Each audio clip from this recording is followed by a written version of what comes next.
Podcast.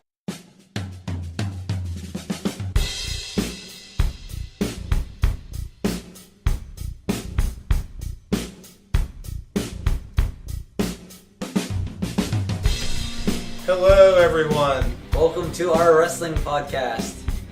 No. Welcome to our special Yoga Hosers Review podcast. This special episode is going to solely be focused on this movie. And I'm going to get my last few words in before I'm not allowed to talk anymore. So what are they? Please don't kill me. You can talk, just don't say stupid shit. Oh.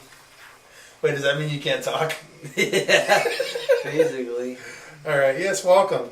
I'll tell you what, we looked through Twitter and saw all the questions about Yoga Hosers, so we're going to be fielding those, and we're done. That was fun. That was a good time. That was really funny. That was a good That was time. really funny. Thanks for all those questions that you sent us. You guys are awesome. You guys are so cool. Yeah, so I watched Yoga Hosers. Gable did not watch Yoga Hosers. I didn't, but Dave liked it a lot, so that's why we're doing a special episode for it. Yeah, but a lot of nice things to say. Okay, first of all, how do you feel about Kevin Smith movies? That's in here. We'll get to that. Don't fuck with my fucking review here, okay? There's a whole section that specifically says to mention how I feel about Kevin Smith movies. Is that what this is? The synopsis? This is a synopsis. Let's go I over. know what synopsis Let's go over the means, so synopsis. that's why I was asking. The synopsis of Yoga Hosers. Colleen Collette and Colleen McKenzie. How clever. They're both called Colleen. Are two 15-year-old yoga nuts who have an after-school job at a Manitoba convenience store called A to Z. They're 17-year-old actresses. Yes, they're 15-year-old characters. When an ancient evil rises from beneath Canada's crust, releasing an army of little monsters called Bratzies, little Canadian Nazis made out of bratwurst, and threatens the Colleen's big invitation to a senior party, they join forces with a legendary manhunter from Montreal named Guy Lapointe. This was at the end of the synopsis? Yes. This is what Kevin Smith came up with? Yes. He wrote this? This is his movie he wrote. He wrote it too as well. Yeah, he wrote and directed it. And the Bratzies? Bratzies. They're little Canadian Nazis made out of bratwurst. Let's get into Yoga Hosers review here. Colleen C. is played by Lily Rose Depp, Johnny Depp's daughter. Colleen M. played by Harley Quinn Smith. Guy Lapointe played by Johnny Depp. I really do enjoy the fact that he named his daughter Harley Quinn Smith. Yes, I do like that. Now, let me start off. The introduction on stage before the movie was really good. It was very funny, entertaining as always when he does the Q&As, whatever you call them. Didn't ruin anything in the movie at all, unlike another movie we streamed. Killing Joke. Yes, they didn't ruin anything Direct at all in clips the from movie. crucial scenes. Yeah, I know, right? What the fuck? Yeah. Which maybe that's the reason I love this Q&A so much, because it seemed to have nothing to do with Yoga Hosers. He didn't even talk about it seems. There's a funny story he told about after he wrote the script for Tusk. It's just a really fucked up script. A guy contacted him who saw the script and wanted to finance the movie. He told him he wrote the part of Guy Lapointe for Quentin Tarantino, who was his buddy and he would be in the movie. After meeting with this dude, he sends the script to Tarantino, telling him he has this awesome part for him, and Tarantino responds and simply says, "Fuck no." The response he got to the role in Tusk. Johnny Depp's been a family friend for years because her daughters are friends, so he sent him a copy of it. Depp said he loved it and says he does fucked up shit like this all the time. He said, "Did you know I played a guy with scissors for hands before?" Smith goes, "Yeah, I think I heard of that." That's funny. Yeah, he talked about how cool and enthusiastic and awesome Depp was during filming. Dude, I'd love to Like, meet him. he was just really fucking nice and really cool, like, just really awesome on set. He said he was basically an anti-Bruce Willis.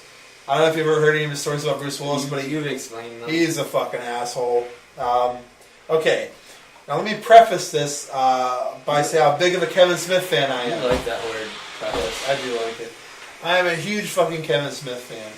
Every one of his movies, I fucking love them. Even You didn't like Clerks, did you? I love Clerks. Clerks 2 is probably my favorite of his movies. Jersey Girl. Everyone fucking hated Jersey Girl. Critics hated it. They got bashed. I fucking love Jersey Girl. Great movie.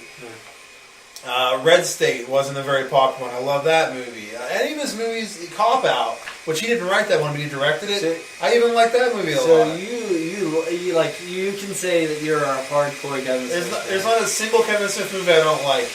The other day, I mentioned my favorite director of all time was James Cameron. Uh-huh. I thought about it, I'm like, Kevin Smith, if not tied for first place.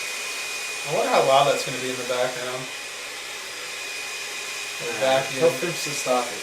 What's that? Tell Finch to I stop stopped vacuuming, Finch. Hopefully that wasn't too terribly loud.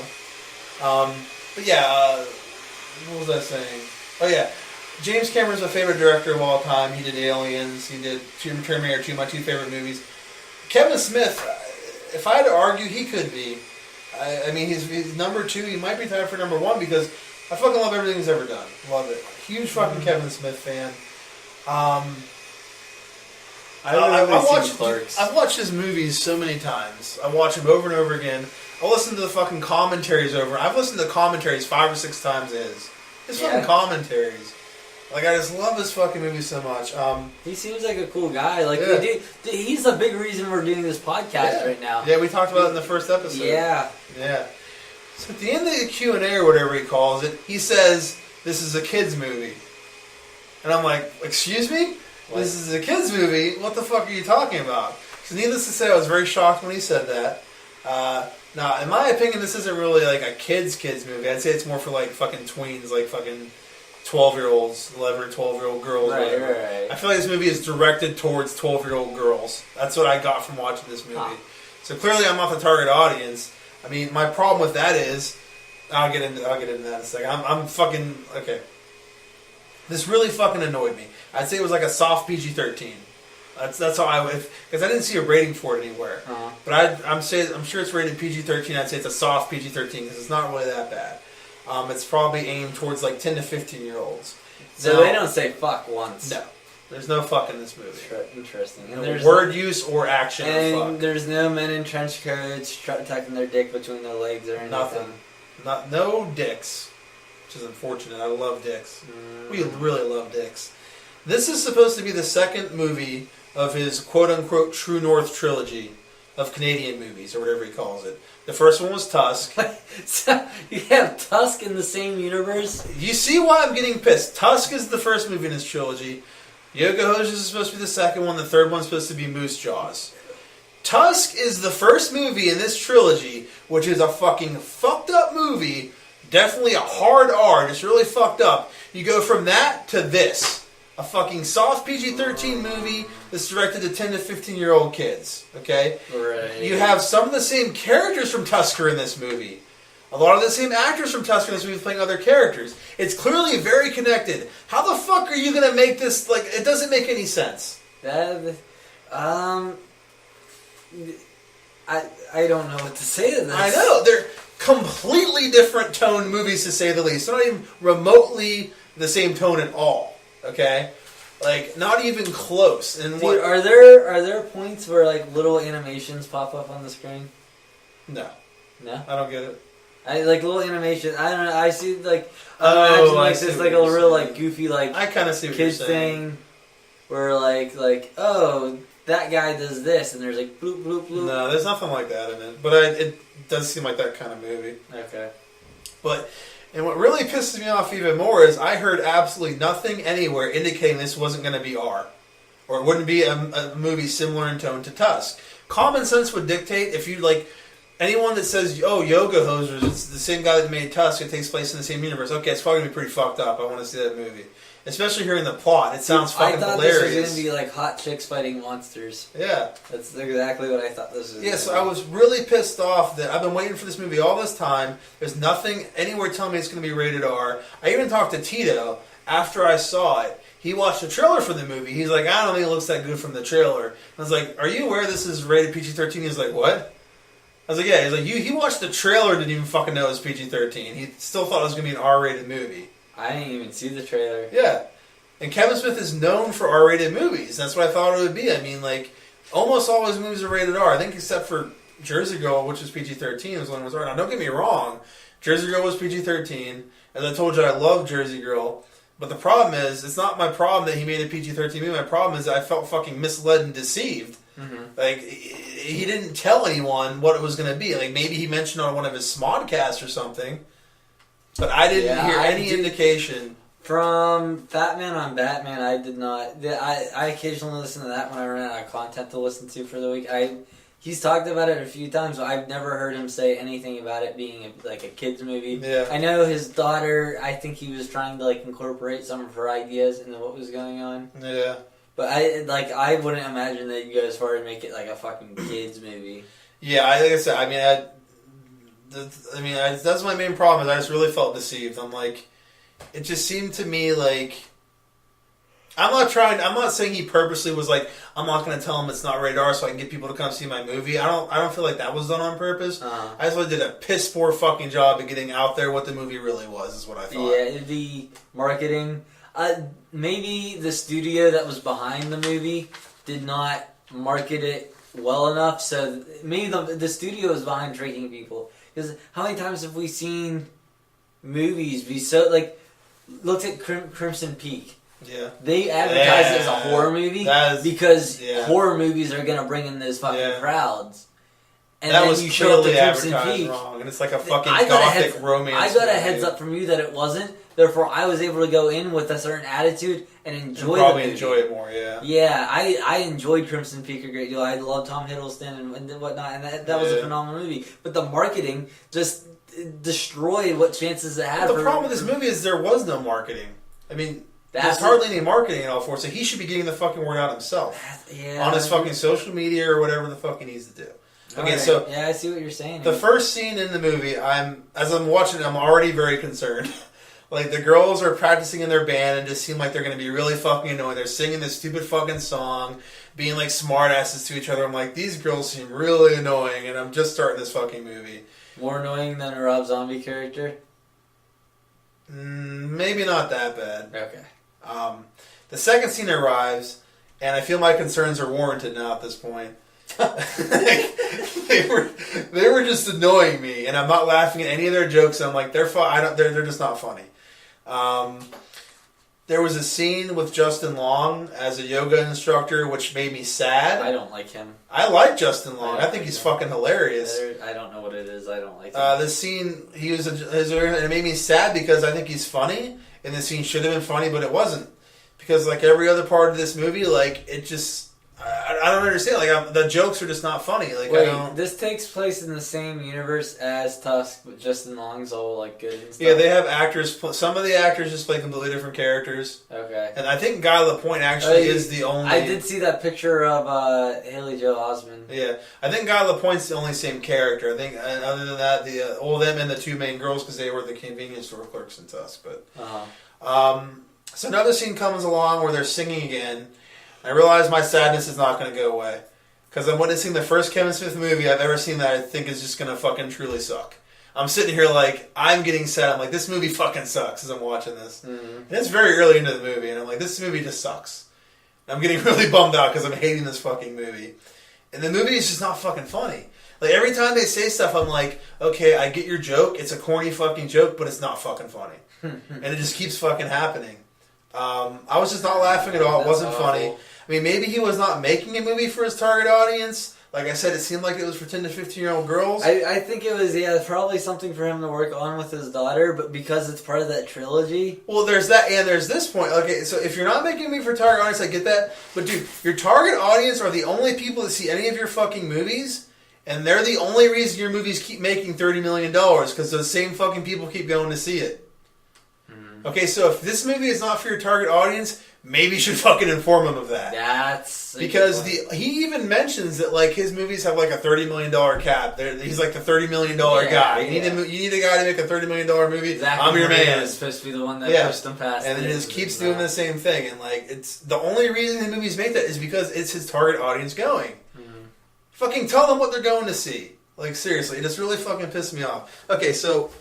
The next scene, they get their phones taken away from them. It's so traumatic because their phones are their lives because they're teenage girls and they just can't live without it. Ha ha. I get it. It's so fucking funny. It's so traumatic the one girl passes out. That's hilarious. She lost her phone and she can't take it, so she passes out because it's so traumatic. Dave, are you okay? Because that doesn't sound that funny. It's not.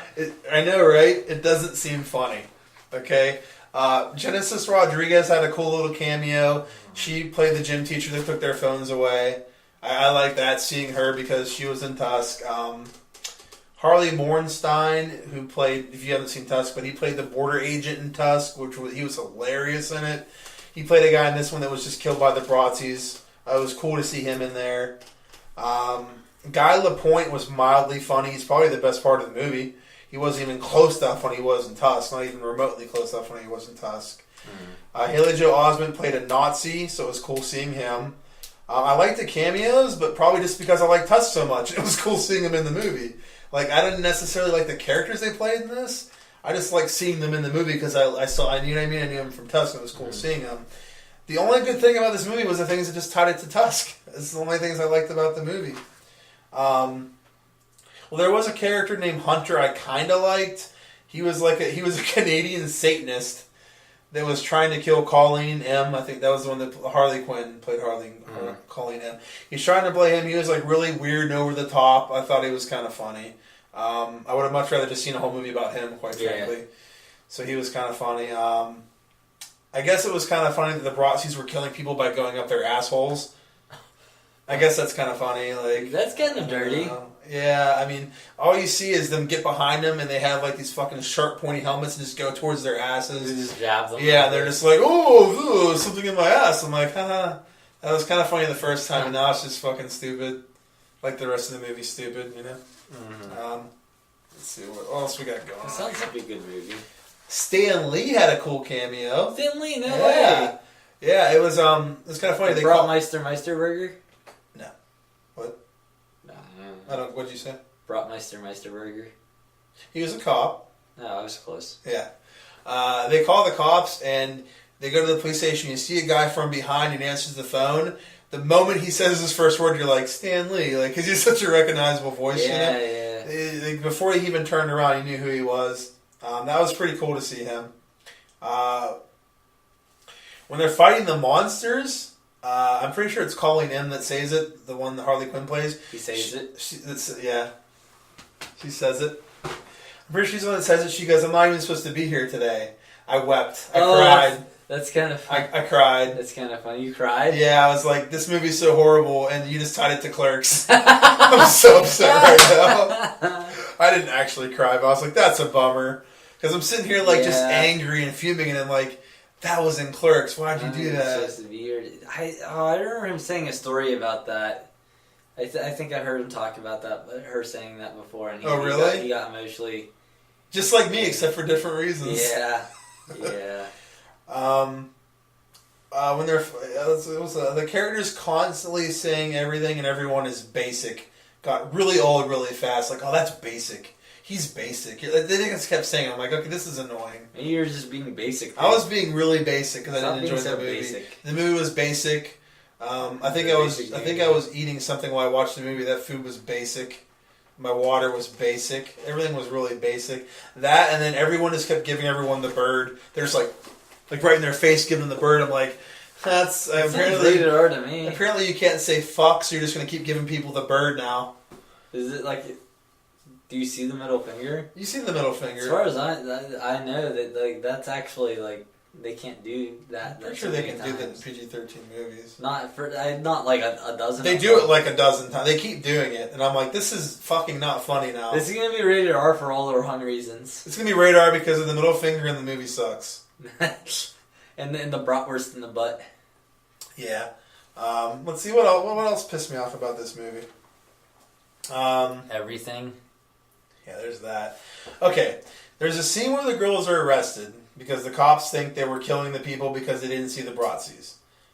Mm-hmm. Now, this scene made no sense to me at all, okay? So, Guy is talking to them while they're in jail, and he believes them, and the girls are telling him to let them out. And he's like, I can't break you out of prison because I'll get in trouble. I can't break you out here. You just stay in here. I'll solve this problem myself. I'll figure it out. I'll solve it. So then Colleen C. says, let me speak to him in French for a minute, out loud. She goes, let me speak to him in French.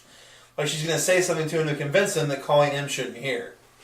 So she starts speaking to him in French, and he just responds to her in English, and then tells the other girl what she's saying.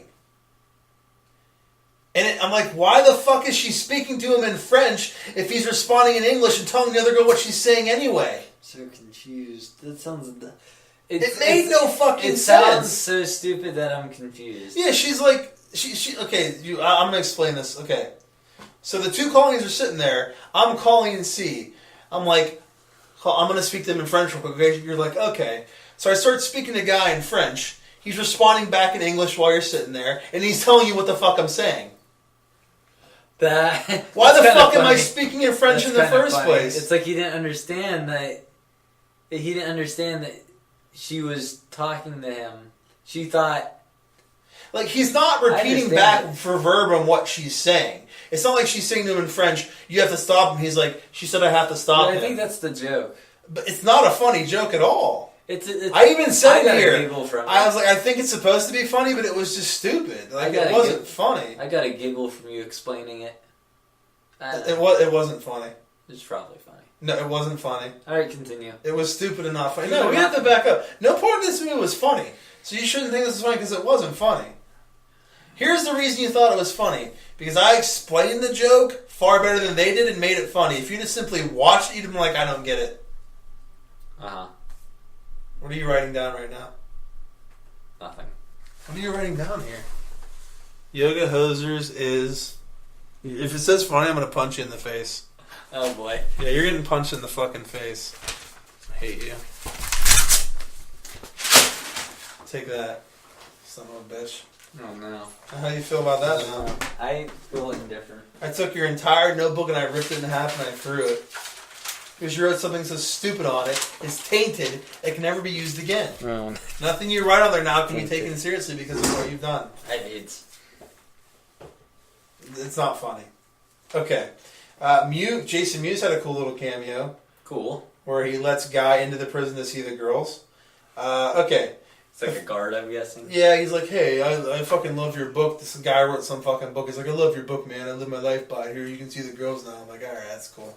Whatever. Jason Mewes' face, I like it. I'm like, whatever. Hey, you met him. Oh, that was silent. Okay, the first scene they show with Guy, he has one large mole on his face. Every scene after it, it moves. And then there's another one. And then there's another one. And then by the end of the movie, he has 7 moles on his face. And I'm like, this was funny in Austin Powers 15 fucking years ago. This is fucking stupid and cheesy. So ridiculously not fucking subtle. Like, 7 moles, dude. Picture what 7 fucking huge moles looks like. It looked ridiculous. It was not fucking funny. It was stupid. Why are you laughing? It's not so frustrated. It's not funny. It's fucking dumb. Oh boy. It made me so mad. Such a good movie. Pretty far into the movie, there's a scene. Okay, this is the tone of the jokes for this movie. And if you laugh, I'm actually going to kill you if you think this is funny. I'm going to actually kill you if you think this is funny. I'm ready. So pretty far into the movie, there's a scene where there's a Nazi. He's really mad. Right. And he's saying no in German over and over again. So he's saying 9, 9, 9. And then he says, it's so 9, it's almost 10. Like, what the fuck? That's a good joke right there. It's so bad. Alright, that element, that one's pretty bad. It's really bad. Like, that's the tone of the movie. This is written by Kevin Smith, right? Yes, he wrote a joke that said it's so 9, it's 10. Kevin Smith wrote his that. His daughter didn't write it, and then he was like, I'm gonna help her out, and I'm gonna put my name on it. Her first movie can't be shit, she'll get in trouble. He was like, oh fuck, this is awful. Alright, I guess I'll take the bullet on this one. Yeah, I hear that joke at this point, I'm like, this movie has not been funny, it is still not funny, and this is stupid. Close to the end of the movie, there's a giant suit made of skin and stuff that the Brassies get into. It looked kind of cool, I guess. Okay, so throughout the movie, the girls are not getting any pop culture references at all from like the 80s or 90s. Like Guy will say someone will mention like Sylvester Stallone or like a famous actor, and they're like, and they look like, what are you talking about? I don't get it. And they're just like dumbfounded as what anyone's talking about, because if it's a joke from before they were born, they don't get it. Like it's this ongoing thing where like people will make references and don't know what they're talking about. So the girls are fighting the guy in the giant suit, and they make a reference about King Koopa and rescuing Princess Peach that sound like really cool and look all badass. I'm like, that's dumb. Like they just make a reference from the fucking 90s just to sound cool at the end, but it makes no sense because they're not getting any references throughout the movie. Like it's just bad writing. You know what I mean? Like he just wrote the line for them to sound cool, but it didn't make any sense for the characters. Yeah, that's odd. Oh, fuck. You see what I'm saying, though? Yeah, no, I understand. This is some bad writing, which is... I never thought I'd ever say Kevin Smith and bad writing in the same sentence, but it was just really dumb. Okay, now for the I don't rating. understand. What? He's so popular. Why is he not... Like... Are you making a joke? Is he not popular? Kevin Smith? I don't know. Maybe it's because I've been like exposed to him for a long period of time that He's I feel like popular he's to people like us that are into the things we're into. So if I went up to like... If he went up to Gideon, he'd be like, Kevin Smith's probably not that good of a filmmaker. Not Gideon. If I went up to the average, like, fucking moviegoer. I don't know, probably not. Depending on their age, maybe. Like, if you go up to any person that considers themselves a serious film buff, like serious film, they probably like, Kevin Smith sucks. He just makes shitty fucking... Why? Because of the types of movies he makes, probably. I mean, I could understand from, like, Tusk. Tusk was stupid. And Tusk was really good. I love Tusk. I did not like Tusk. If you don't like good movies... I liked the other movie I saw by him, Clerks. I love Clerks. That's such a relatable film for someone. Like, him feeling like he's just not progressing in life. Clerks is such a good film. It's not relatable for, like, Donald Trump's kid. Well, who the fuck that's the 1%. Fuck the 1%.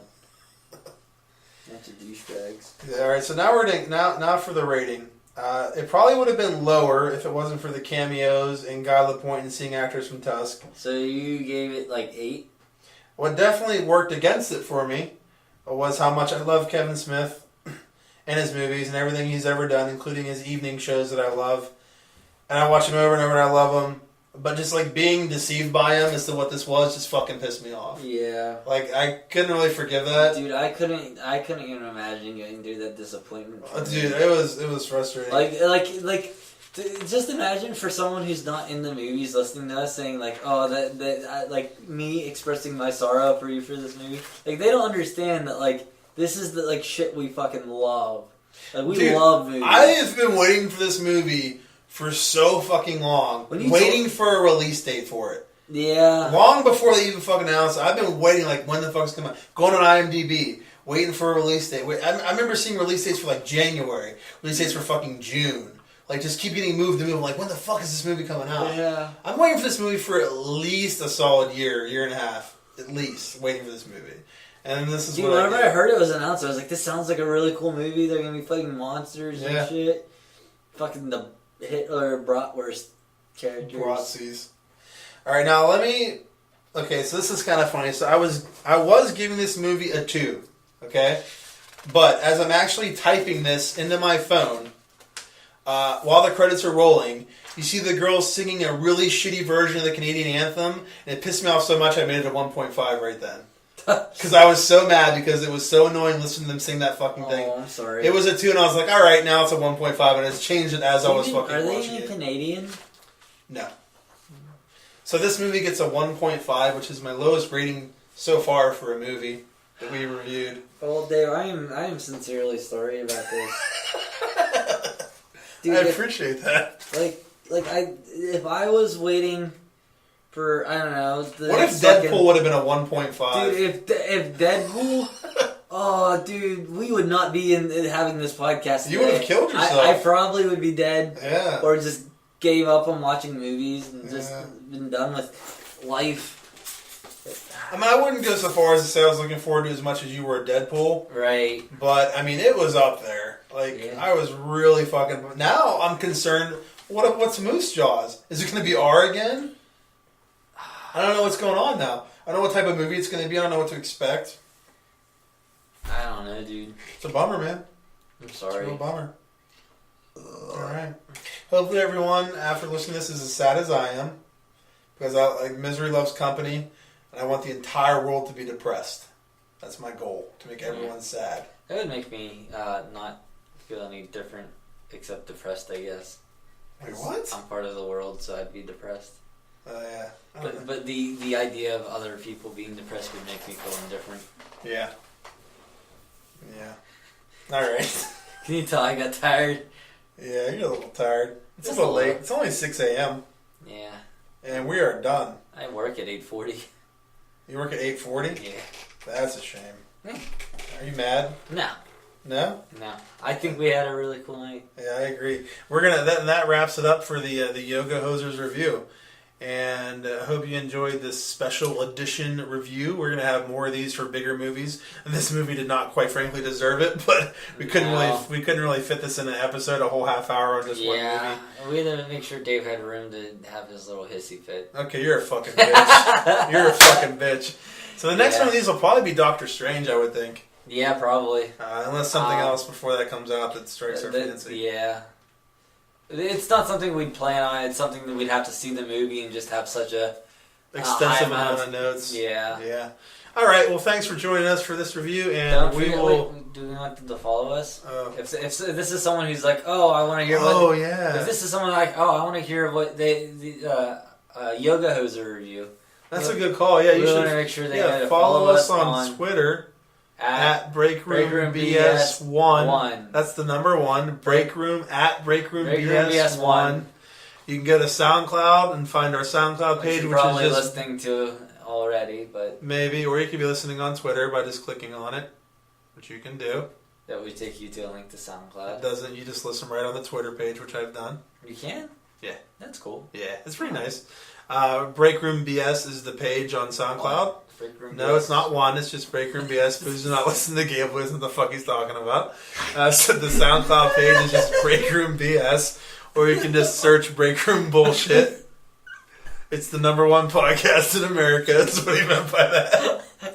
Oh, they didn't know what me putting my finger up for the number 1 it was. They can't see you doing it. I'm glad you elaborated on us being the number 1 podcast. Yeah, hopefully we don't get in trouble for that blatant fucking lie. Number 1 million. It is the number 1 podcast recorded in a break room in my house, Dave's house. Yeah, it's off. It's next to my study and behind my laundry room. We have to at least pretend that we're in it when we're in a break room. Yeah, it's true. All right, well, follow us and tell me what you thought of this review, so I can probably disagree with you. All right, say goodbye, Gable. Say at you guys later.